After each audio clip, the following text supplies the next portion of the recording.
Будьте благословенны, дорогие друзья. Мы продолжаем наше общение на этой неделе. Это последний день с Киричуком Константином. Человек необычной судьбы, но человек года по свободе. Человек года по свободе в 2014 году в сфере медийного влияния. 300, четверть миллиона человек. И после полгода, 3 месяца работы, F-Factor, это музыкальный проект, который они раскручивают. Ну что ж, ты начал найти призвание, да, благодаря пастору Андрею? Да, я начал, еще когда я продолжал заниматься бизнесом, мой бизнес был связан с торговлей, да, и я много ходил в центре Киева. У меня были точки возле Верховной Рады, возле кабинета министров, возле администрации президента, и я много там ходил, почти каждый день. И когда я там ходил, я смотрел, что что-то не совпадает. Я смотрю, что люди живут плохо. Здесь же все хорошо. Я смотрел, что у меня во дворе плохо. Здесь же все красиво, ухожено, убрано.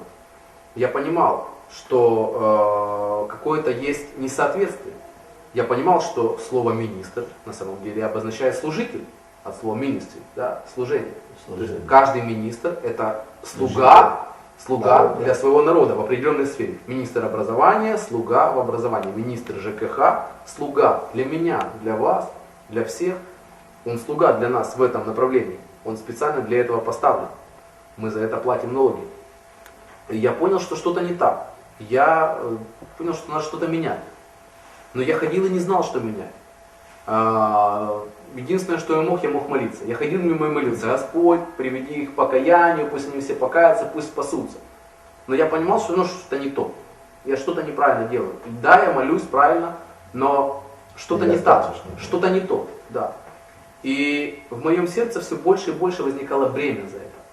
Пока я там ходил, пока я видел все эти митинги, демонстрации, там все там очень много, да, негатива, люди, там у кого-то забрали квартиру, кто-то требует, кто-то президента хочет, кто-то там, то есть постоянно вот это вот. И я начал понимать, что я своими молитвами как бабушка на лавочке, которая говорит, что власть плохая. Это ничего не меняет. Конечно, это поменяло мое сердце, да. Эти молитвы изменили не тех, за кого я молился. Эти молитвы изменили мое сердце, мое отношение. И я понял, что если не я, то кто же?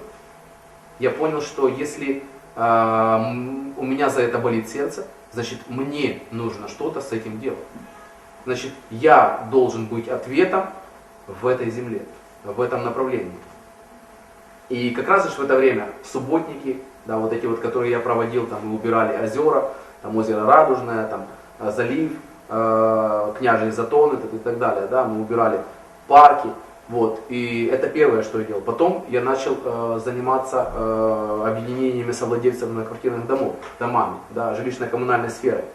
И я тут тоже увидел, что это возможность помогать, служить людям, и это действительно то место, и та возможность, и те действия, это не просто молитва, а это действительно действия, которые вместе с молитвой могут изменить мою страну, да, они могут изменить отношение власти к людям, и они могут изменить отношение людей к власти. Но самое главное, они могут изменить самих людей, потому что власть это те же самые люди. Власть это тот же самый сантехник, который сегодня берет 5 рублей взятку. Просто это более высокий уровень. Мы достойны своей власти. Украина достойна, я достоин своего президента. Он точно отображение среза украинского общества. И парламент, и кабинет министров – это все отображение зеркальное нашего общества, собранное в 450 депутатов, да, или в 20 министров. Вот. И еще сегодня, на сегодняшний момент на что я еще ориентируюсь? Я занимаюсь объединениями совладельцев многоквартирных домов, и я увидел, что это мини-модель государства. Дом – это государство. В нем есть председатель, как президент, и правление, как кабинет министров. И большинство, которое управляет домом.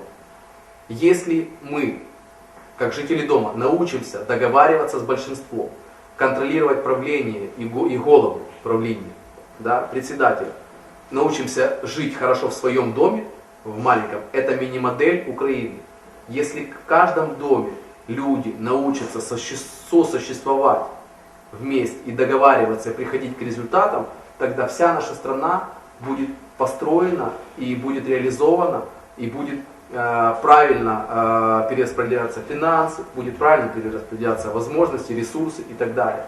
Вот. И поэтому сейчас я нацеливаюсь на то, чтобы вот реформировать эту сферу, реформировать сферу ЖКХ, реформировать сферу. Я там сотрудничаю и с Татьяной Монтян, и с Василием Горбалем встречался. То есть, ну, много есть у меня там общих проектов, которые я стараюсь сейчас продвинуть. Да, это тяжело идет, да, это проблематично, да, люди не хотят быть ответственными хозяевами в своем доме, или мало кто хочет. Но во всяком случае, эта проблема решаемая, и ее можно решить, ее можно сдвинуть.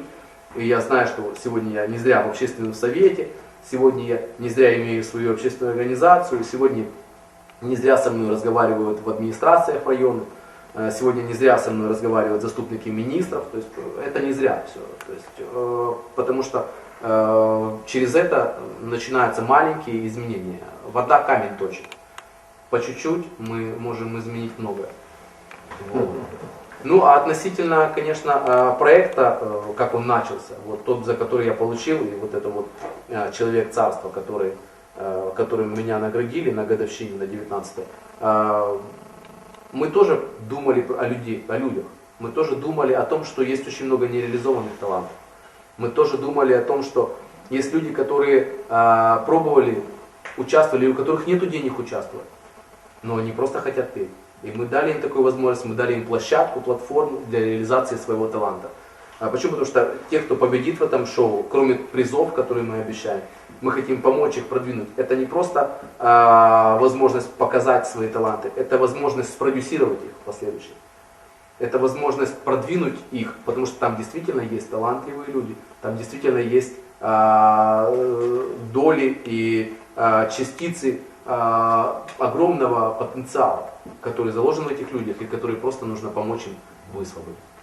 Потрясающе. Ну что ж, Константин и друзья, я думаю, что вы обогатились, просто общаясь с Константином на этой неделе. Спасибо тебе большое. Спасибо. Я думаю, что это всего лишь знак того, что то, куда Бог тебя ведет, это там, очень высоко. Положить правильные принципы, служение людям,